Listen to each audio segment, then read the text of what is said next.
väga hea. Saad siin ümber keerata ja võta siis siia selle esimese otsa järele. Mitte sinna taha, aga siis teise kolmanda ka.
Nii, nendele, kes ei võtnud sellest mängust osa, sellest maailma kõige segasemast mängust, pole hullu, jõuate veel järgi teha, kui tahate, et teeme teise vooru ka, aga neile, kes tahavad osa võtta sellisest mängust, millest kõik aru saavad, kust on väga õige vastutada see, mis te ise peas välja mõtlete.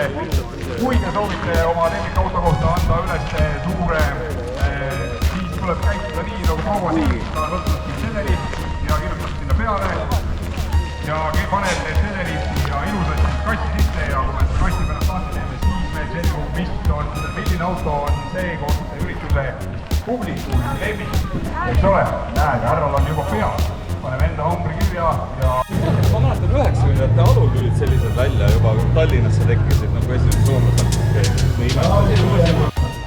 Nõnda, toimub. Meil on siis toimumas selline asja, et see vanakooli kõvamismäng saab käega kaaluda ja prillid ja kui keegi tunneb, et tema maailm on muutunud oluliselt hallimaks, siis tead, et su prillid on siin, tule võta need siit ära. Otsid, mida toona ei olnud, aga nüüd on meil terve valik seal koha peal olemas. Siis on siin territooriumi peal,